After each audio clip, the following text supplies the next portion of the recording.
Bom dia a todos. Primeiramente, eu quero dizer que é uma grande honra estar aqui. E é de verdade, porque eu sempre procuro me expressar através da pintura. Para mim é muito mais fácil do que as palavras. Hoje eu vim aqui para contar a história da minha vida. As pessoas me perguntam muito se eu nasci artista. Como nasce um artista? As pessoas acham que a gente nasce... Pum, já nasce pintando, que a gente já sai com tinta, pincel, mas eu acho que não, pelo menos não comigo. Eu acho que a gente vai formando, a gente pode até ter o dom, mas isso tem que ser evoluído, a gente tem que estudar, a gente tem que receber informação durante a vida. No início da minha infância, eu gostava muito de desenhar. Eu realmente... nunca me imaginei pintor, nunca me imaginei pintando, mas eu tinha uma paixão muito grande por desenho. A minha forma de contar histórias, ela vem desde a infância. Eu sonhava, quando eu era pequeno, em desenhar gibi. Eu queria ser sócio do Walt Disney, do Maurício de Souza. Eu brincava que eu tinha uma editora fictícia, que durante a semana eu tinha que desenvolver um roteiro, criar personagens, e no final da semana, no sábado, quando eu fosse para a casa da avó, que era sempre a minha vítima, ela ia comprar esse meu gibi. E esse amor incondicional da avó, e eu vou falar um pouco da minha mãe, foram assim, muito importantes nesse início da minha vida, porque foram eles que me apresentaram, de alguma forma, a arte. Não estou falando da história da arte, mas da arte de se comunicar através dos desenhos. A gente vai crescendo, vai talvez ficando um pouco distante daquele sonho de ser sócio do Walt Disney, do Maurício de Souza, e de ter uma editora em quadrinhos. Mas o desenho sempre foi uma coisa importante na minha vida. Sempre... Se eu não estava estudando, eu estava desenhando no fundo do caderno, aquelas coisas de moleque. Quando eu tinha mais ou menos 17 anos, eu perdi o meu pai muito cedo, e a minha mãe achava que eu era a solução da família, porque eu desenhava super bem, que eu ia um dia desenhar para o maior jornal da cidade, de Porto Alegre. Ela teve a ideia... um dia de ligar para o jornal, falar que ela conhecia um grande ilustrador, um desenhista maravilhoso, ela não falou que era o filho dela, e que precisavam que conhecessem meu trabalho. Ela conseguiu uma entrevista. Um dia ela me acorda, diz: filho, consegui uma entrevista para você. E eu, aquela cara de sono: onde, mãe? O quê? Lá no jornal, na 0 Hora, você vai lá e mostra seus trabalhos. Eu: que trabalho, mãe? O que eu vou mostrar para eles? Não, vem cá, vem cá. Ela pegou um jornal, abriu numa mesa e começou: faz um cartoon sobre esse assunto. Então eu olhava ali, cultura, política, economia. Imagina um garoto de 17 anos fazendo uma charge de economia, não tinha nada na cabeça. Mas, sem querer, eu montei um portfólio. Eu não sabia o que era um portfólio, eu não tinha ideia, mas aquela foi a minha primeira pasta de trabalho. Eu fui para a reunião, fui super bem recebido, e eles me prometeram que assim que tivesse uma vaga, eles iriam me chamar. Se tiver alguém aí da RBS, eu estou esperando ainda há 40 anos essa vaga. Sério? Bom... não deu certo, eu voltei da entrevista um pouco cabisbaixo, e eu parei... Parece que não combina a imagem com a palestra, mas, cara, eu parei num trailer de cachorro-quente, e juro por Deus, se não fosse um cachorro-quente, eu não estaria aqui hoje dando palestra para vocês. Naquele dia, e eu acho que só naquele dia, um dono de uma agência de propaganda, que participava do Clube dos Gourmets de Porto Alegre, imagina o cara parar num trailer de cachorro-quente junto comigo na mesma hora. Ele escutou a minha conversa com um amigo, eu estava mostrando a minha pasta, dizendo que eu tinha saído de casa para ir atrás de um emprego, que eu precisava muito e que eu sabia desenhar. Ponto. Ele escutou a conversa e disse: eu escutei, você está precisando de um emprego? Eu li com aquela cara, nem acreditei, né? Claro, sim. Então, toma aqui meu cartão e me procure. O cara tinha um carrão, eu não sei como, eu peguei um ônibus, eu cheguei antes que ele na empresa. Ele fala, até hoje, ele também conta essa história para outras pessoas, ele diz, olha, vai chegar um menino aqui, se ele me procurar, a secretária diz, não, ele já está lá embaixo.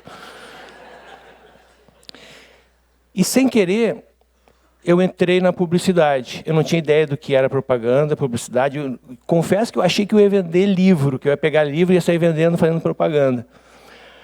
Mas acontece que naquela época não existiam computadores ainda. Então, precisavam de pessoas para desenhar as ideias dos publicitários, dos diretores de arte, dos redatores. Alguém tinha que traduzir aquilo através de arte. Então, existiam verdadeiros ateliês dentro das agências. Hoje em dia, claro, tem computador, tem softwares, é o Photoshop, o Illustrator, você monta um anúncio em pouco tempo. Mas imagine que naquela época a gente tinha que desenhar, tinha que fazer, dar forma para uma propaganda de jornal, um anúncio de revista.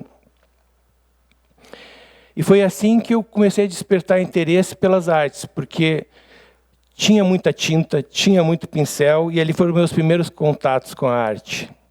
O tempo foi passando, eu, de estagiário, cheguei a diretor de criação dessa agência. Depois de alguns anos, eu recebi um convite e vim para Florianópolis para trabalhar também em outra agência de propaganda, já com computador, tinha passado bastante tempo. E em algum momento da minha vida, me convidaram para uma reunião em que eu precisava criar uma campanha para Casa Cor, que é uma mostra de decoração, não sei se vocês conhecem. E eu pensei em fazer uma coisa diferente. Eu sentei na minha mesa, o computador grande na frente, e eu vou largar o computador e vou fazer um cartaz feito à mão. Eu tenho só essa imagem, eu não tenho cartaz, mas era mais ou menos uma cadeira com olhos, e o conceito da campanha era convidando as pessoas a ver a sua casa criar vida. A partir dali, as pessoas começaram a me pedir esse cartaz para emoldurar e botar na sua sala, na casa deles, né? Diz, dê um cartaz aqui, o que tu vai fazer? Eu quero emoldurar, achei tão bonito. Aquilo me despertou a vontade, então vou pintar para você. E eu comecei a pintar para algumas pessoas, comecei a gostar da pintura e fui levando paralelamente essa vida de publicitário e artista plástico. Não sei se vocês conhecem a rotina de um publicitário, ela é intensa, né? Eu saía da agência, às vezes, às 8, 10 da noite. Se eu pudesse, ainda queria ver minhas filhas acordadas, eu ficava com elas até dormir, e eu entrava no ateliê para pintar, depois das 11 da noite, e pintava até as 2, 3 da manhã. E por uns 10 anos, essa foi a minha vida, assim. Nesse período começaram a aparecer as exposições, eu fui expondo gradativamente por Florianópolis, fui levando a minha arte a cada vez lugares mais longes, e aconteceu um convite para expor em Paris. Imagina para um artista plástico, puxa, é um ícone, né? Você expor em Paris, no bairro dos artistas, no Marais, ao lado do Museu Picasso, aquilo para mim, nossa, era icônico, era um momento assim que marcou, que limitou uma nova fase da minha vida. Eu fiz tudo certo, pintei as obras, despachei, viajei para Paris numa sexta-feira, cheguei no sábado, a exposição era a segunda. Curti o final de semana, Torre Eiffel, Louvre, tá? Segunda-feira fui na alfândega tirar as obras, fechada. Feriado, a posse do Sarkozy. Imagina o desespero. Conversei com o dono da galeria, vamos cancelar, amanhã está aberto. Não, imagina, já passei convite para todo mundo, não tem mais como cancelar. Então tá bom.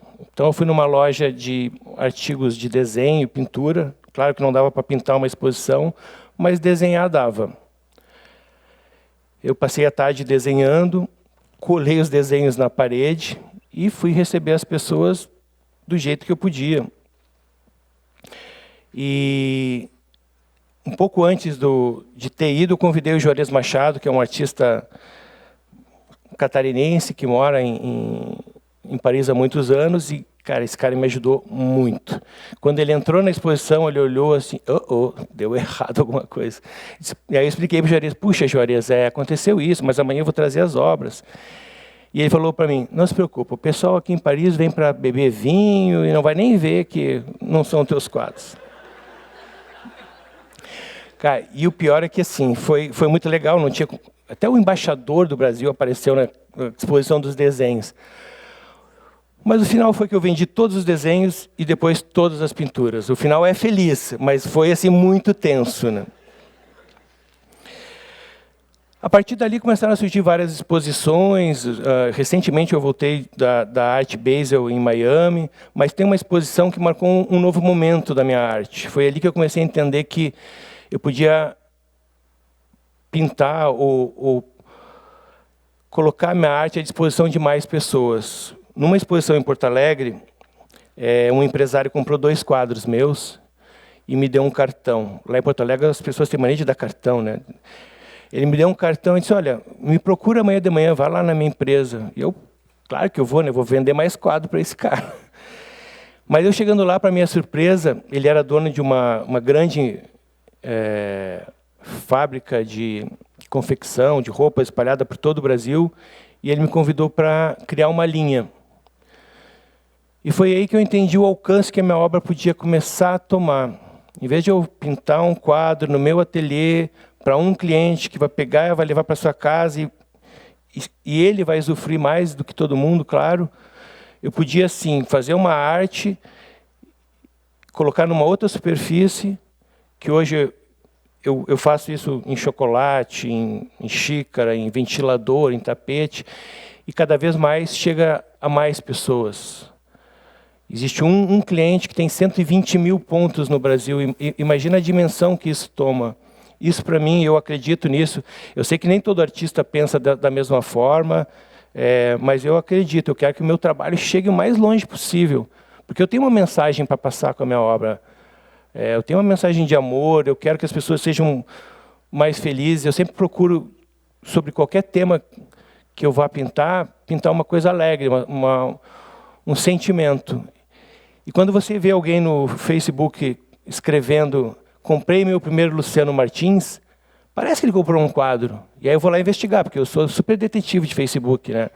Eu disse, que quadro é esse? Lá em Manaus. Não era um quadro, era uma caneca. E aí, puxa, eu percebo que deu certo, a mensagem foi, né? A superfície pode ser uma tela, mas pode ser um quadro.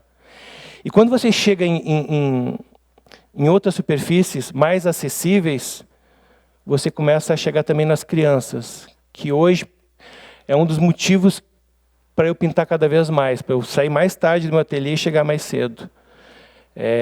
Porque a criança não compra o quadro, mas ela compra o artista.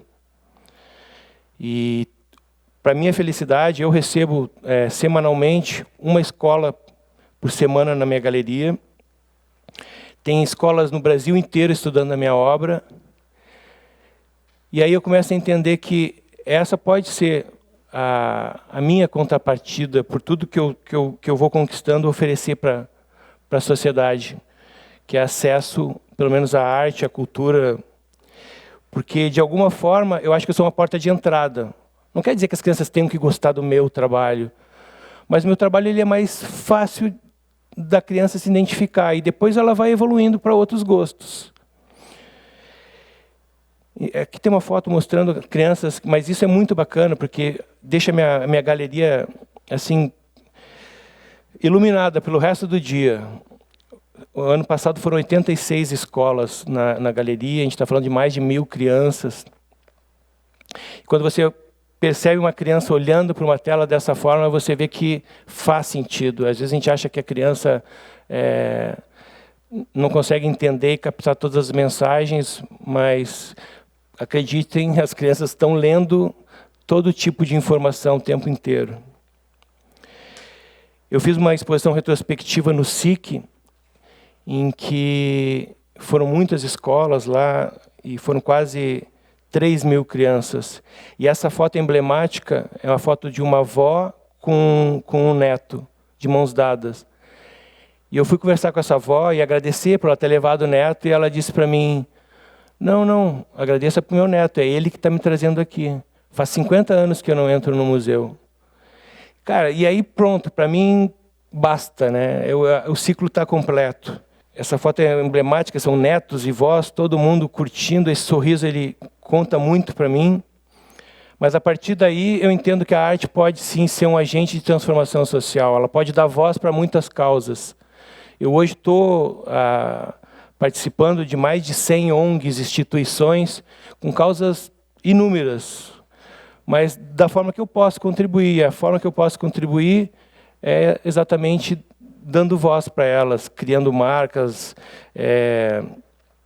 ajudando em campanhas institucionais. Eu faço essa doação toda noite, eu paro 1 ou 2 horas por dia, que era aquele horário que eu ia para a tele, que hoje eu não vou mais, estou chegando em casa, para fazer isso.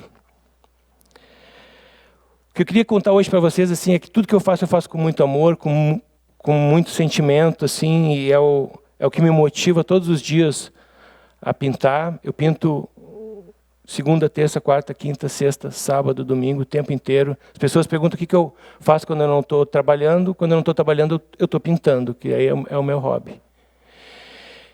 E o meu sonho infantil, que foi sempre me expressar através do meu desenho, contar histórias. Eu acho que a gente queria que servisse como exemplo, que a gente não renunciasse aos sonhos infantis. Porque a gente carrega essa pureza, a gente vai crescendo, a gente vai embrutecendo. Eu acho que a sociedade nos cobra padrões que as crianças não precisam seguir. Mas eu nunca abandonei eles. E no final do ano, em janeiro, eu, junto com um grupo de outros profissionais, a gente vai lançar um desenho animado da Bubu, que é o meu novo personagem, na Disney. Então, demorou 50 anos, mas eu estou me sentindo hoje uma pessoa assim, realizada. Obrigado, gente.